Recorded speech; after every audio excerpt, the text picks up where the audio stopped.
Bonjour à tous, bienvenue à un nouvel épisode du podcast Triple Menace. Aujourd'hui, c'est moi qui lis l'épisode pour un nouveau sujet. On avait parlé brièvement au dernier épisode qu'on allait parler des nouveaux arrivants pour le Hall of Fame, du moins les nouveaux joueurs éligibles pour le Hall of Fame. J'ai une liste, j'ai sorti ici la liste avec leurs dossiers, leurs statistiques, qui selon moi devraient être introduits, qui selon moi ne devraient pas l'être. Puis j'ai aussi emmené une liste de 7 autres joueurs qui, même si je ne pense pas qu'ils devraient être au Hall of Fame, ont un dossier tout de même intéressant qu'on devrait se pencher. Je ne parle pas de temps, je me lance tout de suite là-dedans, les gars. Si vous avez des interventions à faire sur des joueurs, là, gênez-vous pas. Là. Aucun problème parce que moi, je vais enchaîner. Donc, les nouveaux candidats pour le Hall of Fame, le premier, le plus intéressant selon moi, Vince Carter, un de mes joueurs préférés, si ce n'est pas mon joueur préféré. Vince Carter, c'est 8 All-Stars, 2 fois All-NBA, Rookie of the Year en 98-99. Vince Carter, là, c'est un impact culturel de fou avec le dunk contest. Son dunk sur le pivot français, là, j'ai oublié son Ouais. nom. Ben, tu sais, on en Euh, parlait pendant l'épisode du GOAT, genre, là, l'impact. Tu sais, quand un joueur ouais, transcende son ouais, sport, ouais. Vince Carter, je trouve que Puis, c'est un tu sais, c'est excellent le premier joueur des Raptors. Tu sais, c'est pas le premier, évidemment, là, mais c'est le premier All-Star qui vient des Raptors. Tu sais, il a une identité. Le chandail mauve des Raptors, il se vend encore en tonnes aujourd'hui, puis c'est pas pour rien. C'est pas le chandail rouge avec la vieille griffe des Raptors qui se vend. C'est le mauve avec le Carter, les lignes. L'impact est là, là. Puis Vince Carter était big là, au Canada. Là. Il faisait les pubs de tout le monde puis ta mère. Là. J'ai une question pour toi, selon toi. Ouais. Est-ce que le plus grand Raptors, puis je sais ta réponse parce qu'il y a un argument tellement facile à faire, mais Mm. pareil, est-ce que le Raptors qui a eu le plus d'impact sur la franchise ever, c'est Vince Carter, T-Mac ou ben Kawhi? Ben, selon moi, c'est Vince Carter. Là. Parce que C'est, c'est, c'est Kawhi a un Kawhi. T-Mac, il chip, n'a pas là. été là assez longtemps. Il Non, était là T-Mac, ben c'est ça, c'est que T-Mac, T-Mac puis moi, tourné. Kawhi n'ont pas été assez longtemps. le vrai débat, je pense, si tu avais voulu mettre des époques C'est différentes, de ce serait mort. Vince, Chris Bosh ou, De Rosa. ou Kawhi. Ou sinon, tu mets Vince, Kyle Lowry ou Kawhi. Puis dans ce temps-là, c'est Kyle Lowry. Hmm. Kyle Lowry, selon moi, c'est la franchise des Raptors. C'est le joueur le plus important de cette franchise-là, là, selon moi. Mais c'est un débat super intéressant là, qu'on Ouais, pourrait non, excusez, avoir. là, Là. je voulais pas te Hey, briser ça. Mais ben une non. autre affaire que je veux dire, tu vois, Vas-y. regarde, c'est pour ça qu'il faut que j'apprenne à faire ma gueule. Mais ça me fait capoter à quel point la NBA, il brette. Voyons donc que Vince Carter, c'est pas encore un Hall of Non, Fame. mais là, il est à sa première année d'éligibilité. C'est ben trop. Il a pris sa Ben, retraite quand? il y a 4 ans. C'est 4 ans. Il Ah, faut ok. 4 saisons complètes avant d'être C'est éligible. vrai, ouais, Vince Carter, il a joué longtemps, excusez. Là. Ouais, c'est ça. C'est ça que j'allais emmener aussi. Vince Carter, là, en plus d'avoir cet impact-là, il a une longévité. 22 saisons. Il a commencé en 98. Il a fini en 2020. Pardon, c'est 3 saisons de retraite. Désolé, je me suis trompé. 22 saisons. Puis il en a fait des équipes, Vince Carter. Puis même rendu à la fin de sa carrière aux Hawks, il était important. Il jouait un rôle, peut-être pas au niveau des statistiques, mais au niveau du leadership avec les jeunes. Vince Carter, pour ça, il a tous les points. Il a le palmarès. Il n'y a pas beaucoup de participation en playoff. En fait, il n'est pas allé loin souvent en playoff. Ça, c'est probablement l'argument qui lui fait le plus mal. Mais même à ça, il fait partie du club des 25 000 points. Pour moi, en tout cas, si T-Mac a été un first ballot Hall of Famer, Vince Carter doit être un first ballot Hall of Famer. Vince Carter a une meilleure carrière et a un meilleur argument que T-Mac. Puis ça, je trouve qu'il n'y a même pas de. Il n'y a pas de débat, là, selon moi. C'est. Les deux cousins, pour ceux qui ne savaient pas, là, c'est des cousins, là, les Vince Carter et T-Mac. Ils méritent les deux. Ben, en fait, non, c'est pas vrai. T-Mac ne méritait pas, mais Vince Carter mérite d'être First Ballot Hall of Famer pour moi, surtout avec la. Finalement, c'est-tu l'entrée de Vince Carter ou c'est la sortie de T-Mac? Euh, L'entrée de T-Mac justifie l'entrée de Vince Carter, selon moi. Mais ça, c'est un autre débat. Avez-vous d'autres choses à rajouter sur Vince Carter? Parce que je vais shipper tout de suite. J'enchaîne. Deuxième candidat, Jamal Crawford. Jamal Crawford, connu beaucoup pour son rôle de Six-Man. Il a gagné 3 fois le Six-Man of the Year. C'est un joueur qui a joué encore lui aussi pour une grosse longévité. Plusieurs équipes. On parle de 20 saisons sur le banc de plusieurs équipes. Un des meilleurs dans ce rôle-là de scoreur. Le gars, il sort du banc, il embarque après à 4-5 minutes, il va prendre la place d'un des starters, puis il score. C'est ça son rôle. Meilleure saison à 20 points de moyenne, ça peut-être faire mal. Au niveau des statistiques, là, oui, il y a une belle pointe. Je pense que c'est 52 points son match final, son dernier match à carrière avec les Suns. Mais sinon, meilleure saison à 20 points. Des Hall of Famer avec 20 points de moyenne en meilleure saison, il n'y en a pas beaucoup. Du moins, l'impact culturel aussi il est là chez Jamal Crawford. C'est lui qui a inventé le move du shake and bake. Un des meilleurs dribbleurs de son époque. Les mixtapes de Jamal Crawford, je regardais ça l'autre fois. C'est incroyable, c'est d'une beauté. Ce joueur-là, il est tellement beau à voir. Mais malheureusement, même si il y a ce style-là, cet impact-là, le palmarès est trop vide. 3 Six-Men of the Year, quelques participations en playoff par-ci, par-là.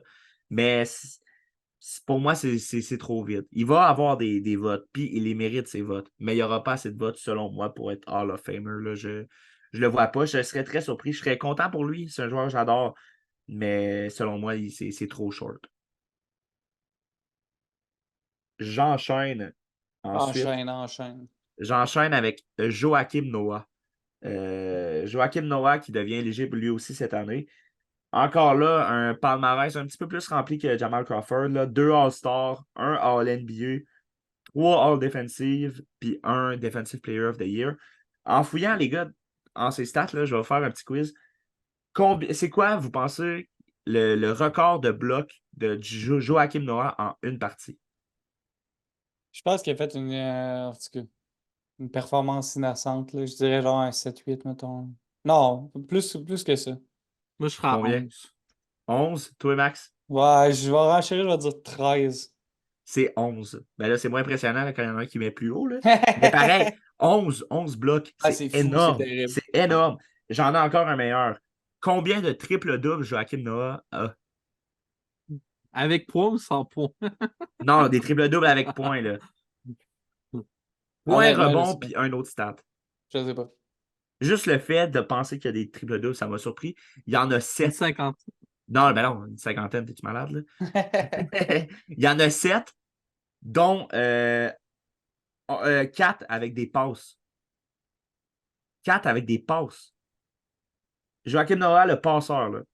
C'est fou raide. Quand je suis tombé là-dessus, là, ça m'a tellement surpris. Ben bref, Joachim Noah, super défenseur, super energizer. C'est un gars qui, même s'il n'a pas une grosse statline, il fait une différence dans son jeu. On voit beaucoup, tu sais, c'est Rudy Gobert beaucoup avant l'heure. C'est ce que Rudy Gobert fait en ce moment. C'est ce que Joachim faisait avant. Tu sais, il y a la Mais je pense comparaison pas que français-français. Oui, vas-y. je pense pas que Rudy Gobert va être top 10 MVP Non, non, non, non, non, non, non, non, non. comme Mais Joachim a été. effectivement, effectivement. Mais est-ce que Joachim Noah méritait vraiment son top 10 MVP? C'est une autre question. Mais bref, Joachim Noah, il n'a pas, par exemple, beaucoup de longévité. Il a joué, de mémoire, c'est 11 saisons à NBA. Des grosses saisons avec les Bulls, mais après ça, aux Knicks puis aux Grizzlies, là, c'est plus le même gars pantoute, là, des blessures qui l'ont ralenti beaucoup. Il a un beau palmarès, Joachim Noah, pour vrai. C'est un beau petit palmarès, mais on va être honnête, c'est pas assez pour être dans le Hall of Fame, selon moi. J'ai quand même noté que si Derrick Rose se blessait pas, peut-être qu'on parlerait pas de la même chose. Parce qu'une une longue run de playoff des Bulls, un titre peut-être, on aurait vraiment pu voir une petite dynastie chez les Bulls, ou du moins un projet super intéressant qui aurait peut-être pu venir changer la donne. Mais bref, Joachim Par Noah, selon exemple, moi. Ouais, vas-y. Joachim Noah avec un chip, tu le mets-tu dans le Hall of Fame? Ben déjà, je sais pas si je le mets, mais déjà, admettons là, un deuxième Deepoy puis un chip, là, commence à être dur de l'ignorer. Là. Puis on s'entend que s'il commence à gagner des chips aux Bulls, Derrick Rose puis lui, il se ramasse pas aux Knicks. Là. Ouais, fait que je trouve que Joachim Noah, il y a un dossier quand même intéressant, mais je pense pas que c'est assez, selon moi, pour être au Hall of Fame. J'enchaîne si vous avez rien. J'ai Tyson Chandler. Tyson Chandler, c'est un profil qui ressemble beaucoup quand même à celui de Joachim Noah, là, le gros pivot qui pas très offensif, très défensif, très athlétique. Champion en 2011 avec les Mavs. Une fois All-Star, une fois All-NBA, 3 fois All-Defensive, un DPOY, une médaille d'or en 2012. Euh, Presque le même dossier en fait que Joachim, là, si on ignore le top 10 MVP de Joachim, là, évidemment. C'est un dossier qui ressemble beaucoup. Selon moi, c'est le même cas. Là. Il y a la longévité un peu plus, mais il y a une bague aussi de plus que Joachim, mais c'est trop short pour leur le fame. Là. ça, juste parce que là, à date, t'es à 1 sur 3. Combien de personnes tu penses qui vont être intronisées cette année? Si c'est pas. Peux-tu nous spoil? Est-ce que tu me laisses Ouais, m'avancer vas-y. un peu? Ouais, Parce qu'à la vas-y. fin, je vais dire, selon moi, qui devrait être Ouais, introduit vas-y. cette année. Vas-y. Mais je vais continuer avec ce que j'ai, puis je vais répondre à ces questions-là un peu plus tard. Là. Fait que bref, Tyson Chandler, là, j'ai pas grand-chose à rajouter. Là. Ça ressemble beaucoup à ce que Joachim Noah a fait. Je pense pas que c'est assez pour être Hall of Famer. Là. Puis finalement, le dernier, je le mentionne parce que c'est un joueur que j'aime bien, là, Kyle Carver. Une fois All-Star. Selon moi, c'est le meilleur shooter de la Ligue de 2010 à 2015. Là. Il tourne notamment une saison à 53% 3 points, un autre à 49%. Niveau du spot-up shooting puis des fadeaway, c'est un des meilleurs qui s'est jamais fait dans la NBA. Mais encore là, je pense que sa meilleure saison, c'est à 14 points de moyenne. Après ça, on tourne entre du 10 puis du 12 points de moyenne. C'est pas assez, selon moi, pour être un vrai candidat Hall of Famer, là, même s'il il était très important dans la Ligue à un certain point. Là. Donc ça, les 5 nouveaux candidats possibles, selon moi, le seul vrai candidat, c'est Vince Carter. Peut-être Jamal Crawford ou Joachim Noah, mais j'y crois moins. Là. Selon moi, Vince Carter, c'est le seul vrai cas là-dedans. Là. Je ne sais pas si vous étiez du même avis. Ben, je suis absolument du même avis que toi. Ce que je suis curieux de voir, c'est est-ce que tu penses qu'il va y avoir des gens qui étaient déjà éligibles? Moi, je pense entre autres à, mettons, c'est un des noms qui ressortait beaucoup pour cette QV-là, un genre de Bill Laimbeer, mettons. Est-ce qu'il y a des joueurs qui n'ont pas été intronisés auparavant qui, selon toi, vont être intronisés cette année? Parce qu'un joueur, c'est pas beaucoup. Tu me lances la perche parfaite. En fait, les dernières QV du Hall of Fame étaient très fortes. Normalement, avec du Tim Duncan, et la QV avec Yao Ming, Shaq, Allen Iverson. Il y a des grosses QV. Cette année, ça tombe plus mort un peu. Donc, je trouvais ça intéressant. Tu m'as lancé la perche parfaite. Le premier nom que j'avais sur ma liste, c'était Bill Laimbeer.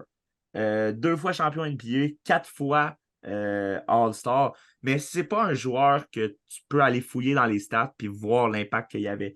Bill Laimbeer, là, c'était un des meilleurs défenseurs, un des meilleurs rebondeurs de l'histoire de la Ligue. Là. Puis si on compare, par exemple, avec Tyson Chandler puis Joachim Noah, ben Bill Laimbeer avait des meilleures moyennes qu'eux en carrière. Bill Laimbeer, il tourne autour du 13 points de moyenne puis du 9 points, alors que les deux autres, ça tournait plus entre du 8-10 points puis du 9 rebonds. Là. Bill Laimbeer, c'est une constance puis une longévité. En 10 ans, il a raté 5 matchs de saison régulière. C'est énorme. Là. S'il jouait 82 matchs, s'il ne jouait pas 82 matchs, il en jouait 81. Là. C'est incroyable. Là. Bill Laimbeer avait ce rôle-là dans une NBA de tuer Michael Jordan carrément. C'est un rôle Ouais, incroyable. Là. c'est ça. L'impact culturel que ce joueur a là, c'est fou. Là. Puis on le voit bien. On le voit un petit peu avec le documentaire. Là. J'ai le nom De qui la m'échappe. Last Dance. Mais si vous voulez vraiment comprendre, je vous conseille la série TBNL, The Ball Never Lies, sur Bill Laimbeer. Je trouve que c'est un épisode qui résume bien l'impact que Bill Laimbeer avait dans cette ligue-là.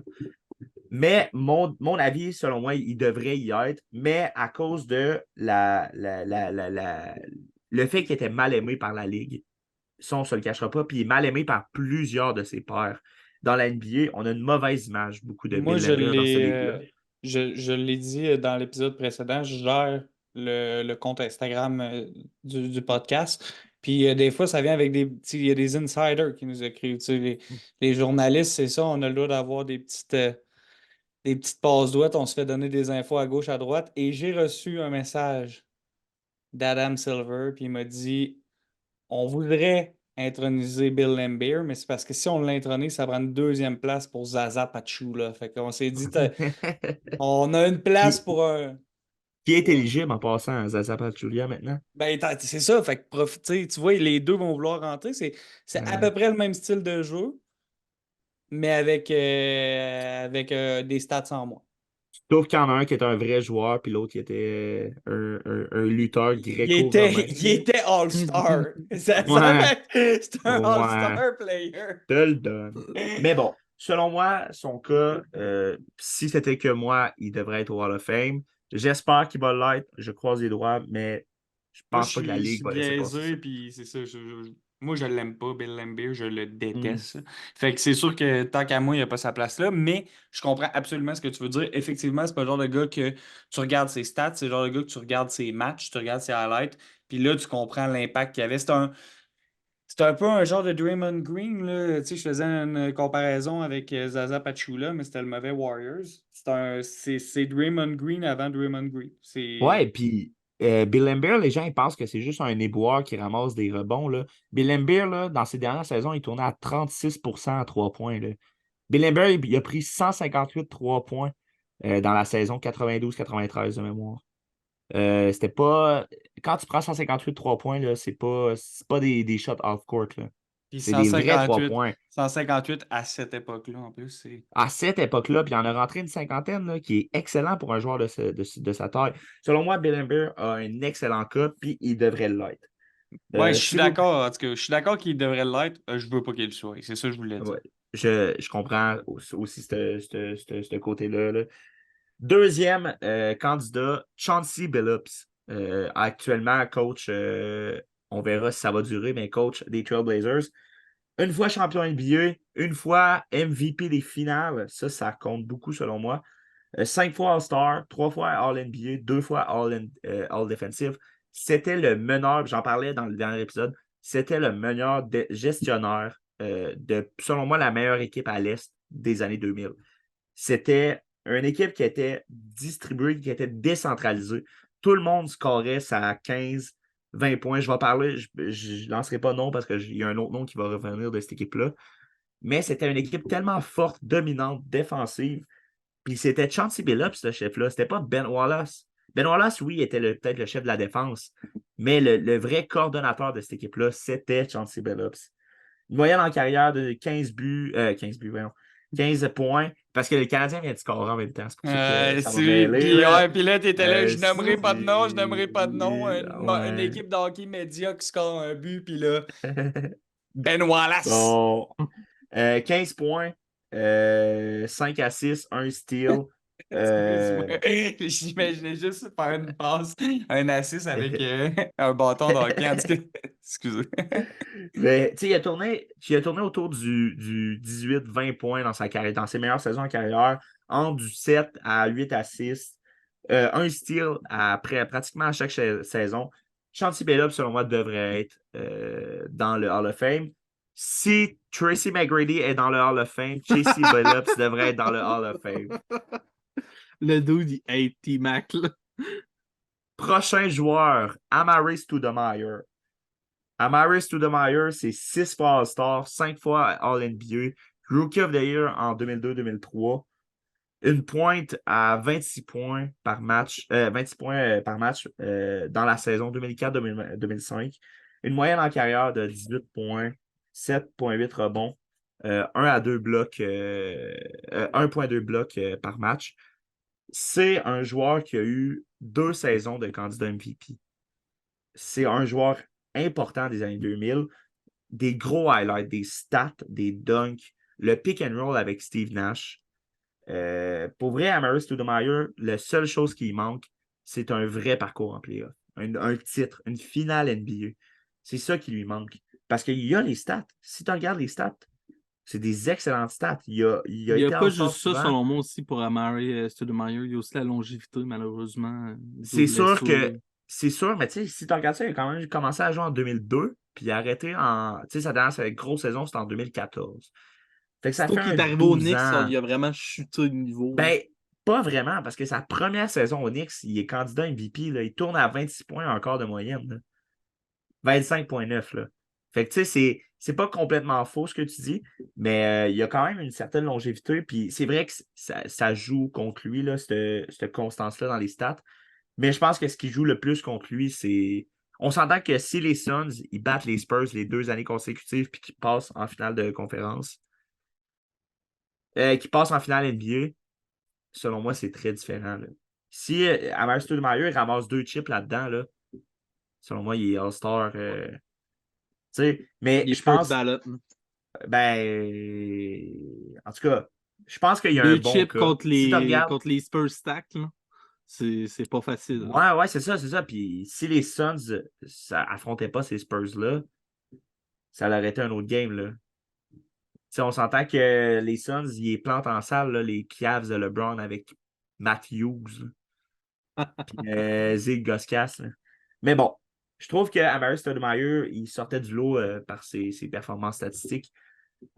Je passe. Là, je vais tomber plus dans la section des joueurs que je pense pas qu'ils ont un vrai cas, mais je trouvais ça intéressant de me pencher là, sur eux. Kiki Vanderwey, un joueur des années 80. Merci, Touquet, de me l'avoir fait découvrir, sinon je ne vous aurais jamais parlé de ce gars-là. 2 fois All-Star, Kiki, dont une saison à 29 points de moyenne. Il a terminé une fois 2e au championnat des marqueurs de la NBA, une fois 3e au championnat. Si vous ne le saviez pas, c'est lui qui a popularisé le step back. Même qu'à la fin de sa carrière, on n'appelait pas ça le step back, on appelait ça le Kiki Move. Des moyennes en carrière de 19 points, 3 rebonds, 52% au tir. Kiki a les stats, il y a ça c'est sûr, il y a les stats, mais il n'y a pas le palmarès. Puis il a joué dans des équipes, il a joué à Portland puis à Denver. Puis Portland puis Denver dans les années 80, c'était pas nécessairement les grosses équipes, c'était pas les gros marchés, c'était des équipes de milieu de tableau. Ça se faisait sortir en playoff en première, deuxième ronde. Il a fait 13 de ses 14 saisons NBA. Il a fait les playoffs, mais il a été sorti en première, deuxième ronde pratiquement tout le temps. Kiki, il n'a pas bénéficié du tout d'avoir joué dans des bonnes équipes. Puis, il y a des super stats, là, des super lignes de stats, mais selon moi, c'est pas un vrai palmarès de Hall of Famer. Mais je trouvais qu'il méritait quand même une mention pour notamment sa saison à 29 points. Est-ce que Oui, tu vas-y. penses que le fait de s'appeler Kiki, ça joue contre lui parce qu'on peut pas prendre tellement quelqu'un au sérieux? En tout cas? Oui. 2, son nom de famille est pratiquement imprononçable. Van der Wey, c'est allemand. C'est sûr que ça joue contre lui. En plus, maintenant, il l'écrit. Avant, il ne l'écrivait pas comme ça. Maintenant, il l'écrit avec 3 majuscules en plein milieu du mot. Fait que c'est encore plus illisible. C'est sûr que les gens ne cochent pas pour ça. Là. C'est pratiquement sûr. J'enchaîne avec Mark Aguirre, 2 fois champion NBA. Je vais enchaîner plus rapidement là, pour s'intéresser aux 2 derniers noms. Là. Mark Aguirre, 2 champions NBA, 3 fois All-Star. Saison à 29 points de moyenne encore là. Une carrière de 20 points, 5 rebonds, 3 assists en général. Joueur très important des Pistons des années 90. Puis ça, c'est un thème que je vais revenir souvent aussi. C'est que pratiquement presque tous mes joueurs de ma liste sont des joueurs qui ont joué aux Pistons des années 90 ou des années 2000. Selon moi, en tout cas, je vais en revenir plus tard avec mon prochain nom, là, mais ces équipes-là étaient construites autour des joueurs, de plusieurs joueurs très performants, mais pas de vrais All-Stars. Ben Wallace, il a été All-Star, mais selon moi, c'était limite un peu. Tu sais. C'est vraiment à cause de ses Defensive Player of the Year qui a été All-Star. Le seul vrai All-Star de ces 2 équipes-là, c'était Isaiah Thomas, qui était pour lui vraiment un superstar. Là. Mais sinon, pas vraiment. C'est intéressant de voir que beaucoup de ces joueurs-là ont été performants chez les Pistons. Bref, Mark Aguirre, encore là, il y a les stats. Il y a un petit palmarès, mais un peu trop short, malheureusement, pour être Hall of Famer. 2, avant-dernier nom, Richard Hamilton, Rip Hamilton. Encore là, un joueur des Pistons. Un championnat NBA, 3 All-Stars, une moyenne de 17 points dans sa carrière. Un des meilleurs arrières de ses années, mais vu qu'il jouait justement chez ces Pistons-là très décentralisés, où que beaucoup de monde touchait le ballon, ben, il n'a jamais pu atteindre plus que 20 points de moyenne dans une saison. Même s'il a été All-Star avec ces 20 points de moyenne-là, il a été All-Star avec 17 points de moyenne. Aujourd'hui, c'est inconcevable, là, un joueur qui est All-Star avec 17 points de moyenne, un arrière All-Star avec 17 points de moyenne. Selon moi, ça démontre l'impact que Rip Hamilton avait dans son équipe. Puis il y a aussi l'impact culturel, là, veut pas de jouer avec un masque. Il y avait un certain flow, le Rip Hamilton. C'est un joueur, je pense qu'il aurait bénéficié de jouer dans une autre équipe que les Pistons après le titre de 2004. S'il avait signé un contrat, je ne sais pas, chez les Lakers ou chez une équipe qui avait peut-être moins de star power. Ben, les Lakers, il y avait Shaq et Kobe, là, mais une équipe qui avait moins de star power, je pense qu'il aurait bénéficié, aurait pu plus produire. Puis ça l'aurait aidé son cas d'être Hall of Famer. Fait que je pense que lui aussi, il tombe short. Puis finalement, un des cas les plus intéressants selon moi, Sean Marion. Sean Marion, pour ceux qui ne savent pas, c'était lui qui shotait avec les 2 mains de dinosaure comme ça. 4 fois All-Star, 2 fois All-NBA, champion NBA en 2011. Une moyenne de 15 points, 8 rebonds. C'est vraiment le précurseur du build 3&D. Là. Vraiment le gars qui défend et qui se tire des 3 points. C'est un des premiers à avoir fait ça comme étant son vrai rôle.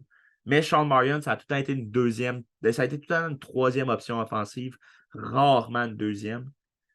Sean Marion a un super palmarès lui aussi, mais il n'a pas les stats malheureusement. Je pense qu'il aurait pu avoir une vraie position de Hall of Famer s'il avait été 1re ou 2e option offensive pour de vrai. Ça, c'est les joueurs que je voulais voir. Puis oui, comme je mentionnais, il y a beaucoup de joueurs qui reviennent, qui ont joué pour les Pistons. Je trouvais ça super intéressant en fait. Tu sais, autant Bill Laimbeer que Mark Aguirre, Rip Hamilton, Chauncey Billups. C'est tous des gars qui ont porté les couleurs des Pistons dans ces années-là, puis ça démontre à quel point les Pistons n'étaient pas concentrés sur 1 ou 2, 3 All-Stars, mais sur plein de joueurs qui étaient capables de les rendre efficaces. Soit par. Oui, vas-y. Excuse-moi. Ben, en fait, les Pistons at large dans ces années-là, c'était. Je veux dire, c'était autre chose. Là. On est loin des Pistons de 2023. Là. C'était une très bonne équipe. Ouais. Ouais. Puis, mais tu sais, admettons, tu prends les Lakers de Shaq et Kobe qui ont dominé. Ils étaient construits sur 2 gros All-Stars puis des role players. Les Spurs, ils étaient construits sur 3 gros All-Stars puis des role players. Les Pistons, ils étaient construits sur 1, 2, 3 bons All-Stars, mais pas des superstars.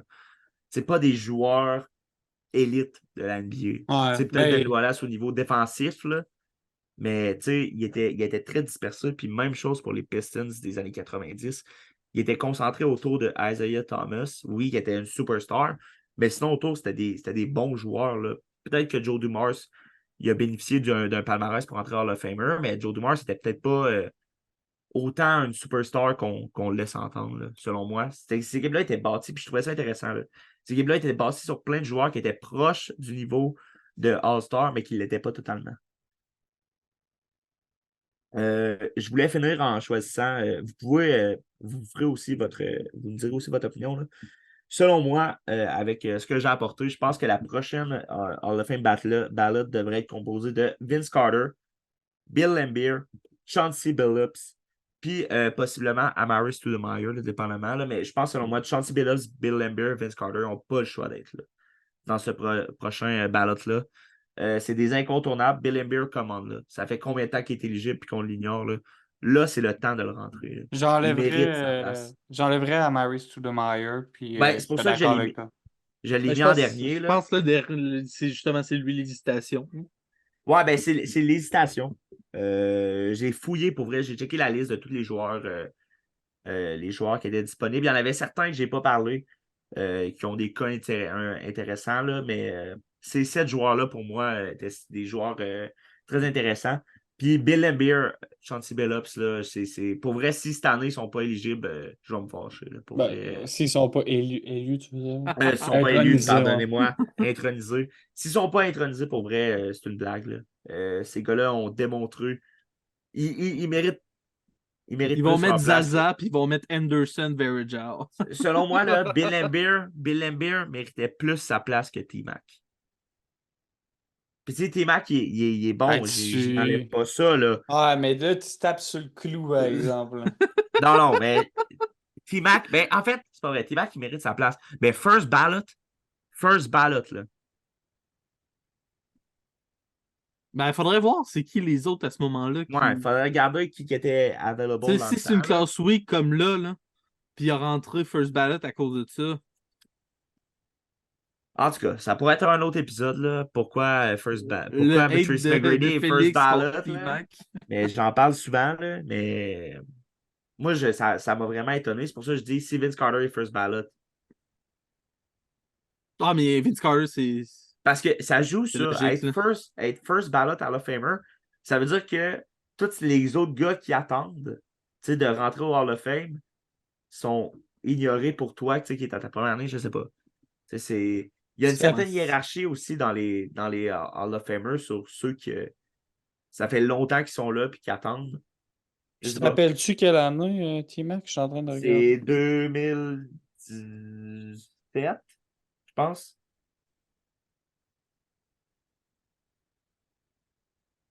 Qui il pourrait rentrer? Hein? Ah, mais là, ouais, c'est ça. C'était pas une année. Arrête de t'offenser, là. Il y a T-Mac, il y a Nico Gallis, George McGuinness, Zach Clayton. C'est pas une Mais grosse année, faut là. que tu regardes qui a été introduit après, là, par exemple. Là. Peut-être qu'il y a des gens qui ont été introduits après qui étaient available. Mais c'est sûr que c'est pas. Je trouve que tu aurais pu profiter de cette année-là pour rentrer d'autres gars. Tu aurais C'est pu en profiter de cette 2017. année-là pour te rentrer d'autres gars qui attendent depuis longtemps. Là. Ouais. Ah, en tout cas. Moi, je suis pas mal d'accord avec ta liste, moi te le dire, là. Puis ça me. Tu sais, Bill Laimbeer, je pense qu'il le mérite, là, à un moment donné. Faut. Ben, c'est sûr. Puis tu sais, c'est quelque chose qui est. Je trouve que c'est une discussion qui est quand même assez dure. Faut que tu regardes. Tu n'as pas le choix de regarder les stats, les palmarès comparés. Tu sais, faut quand même que tu sois neutre pour regarder ça. C'est sûr que c'est plus dur de comparer quand on n'a pas les stats sous les yeux. Là. Ça aurait peut-être été pas pire si je vous avais sorti un petit graphique, quelque chose. Là. Ouais, mais c'est. L'affaire, c'est que, tu sais, il faut aussi que tu dises que c'est un jury de 24 personnes, il faut que tu aies 18 personnes qui votent oui. Ouais, c'est ça, exactement. C'est vrai, j'ai pas. Et tu sais, c'est J'ai pas. pas. Il peut avoir seulement une personne, comme il pourrait techniquement ne pas avoir personne, même si la NBA ne laissera jamais faire ça. Mais tu sais, je veux dire, c'est pas parce que là, cette année, il y a moins de choix que automatiquement, s'ils veulent pas que Bill Laimbeer soit là, il sera pas là, même si. Ouais, c'est ça, Ils vont exactement. mettre Vince Carter, puis après ça, ils vont closer ça Ben, direct c'est là. Mais ça, pour là. vrai, il pourrait, pour vrai, je trouverais ça dommage parce que je pense que tu te perds la chance de donner un beau. Mais je comprends en même temps, tu veux pas que ton Hall of Fame, il vale rien. Tu sais, que n'importe qui peut y rentrer sur une mauvaise année. Là. Ouais, mais Mais sauf qu'il y a tellement je de. comprends, En c'est tout juste cas, que. Tu sais, tellement de gens qui. c'est un honneur pour un joueur. Tu sais, c'est juste tu sais, de récompenser quelqu'un pour son travail et ses exploits. Puis il y a Tu sais, je tellement de pense. gens qui sont nostalgiques des années 80 puis de ce style de basket-là qui est comme amené. Non, effectivement, c'est plus ça. Oui, je considère que Bill Laimbeer, c'est un bully, puis tu sais, pour ces raisons-là, je l'aime pas.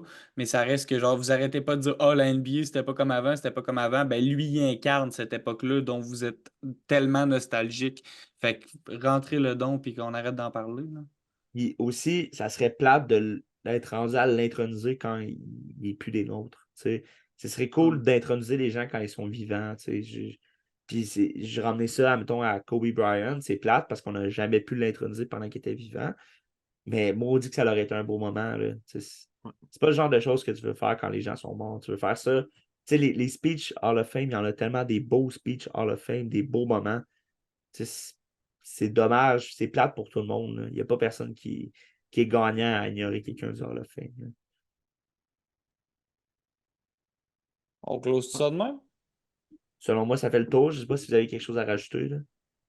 Ben, moi, en tout cas, je sais qu'on n'est pas remonté dans le temps, mais direct quand tu m'as parlé dans le Fame, je me suis dit que tu allais parler de l'année de 2022 avec Hughes Even, excellent arbitre qui a été intronisé. Non, Et j'ai là, pas. juste J'aurais pu commencer à parler aussi des arbitres puis tout, mais je me suis dit que si je commençais à m'embarquer là-dedans, Ouais, ça finirait plus, puis ça deviendrait plus un exposé oral qu'un ouais, podcast. Là. Fait que c'est pour ça que je me suis dit, tu sais, même j'ai poussé ma loc. Là, au début, j'avais mis 3 noms, puis je suis tombé finalement à 7 noms. Là. Mais je voulais pas que ça finisse en exposé oral. Là, fait que j'ai coupé ça juste aux joueurs, là, mais notamment, je suis sûr qu'il y a des superbes joueurs de WNBA et tout qui auraient mérité leur place, mais ça sera peut-être un autre épisode. Ben oui. Ben oui. Fait qu'on finit ça là-dessus. C'est toi qui décides, man. C'est ton épisode. Ouais, c'est vrai, c'est vrai. On va se retrouver pour le prochain épisode dans la semaine, celui d'Alex. Alex, tu vas nous parler de Surprise. surprise. Ok. Pas de teaser, rien. Ah, Moi, ce que je regarde. peux vous dire, c'est que c'était le sujet à Max. Moi Salut à aussi. tous.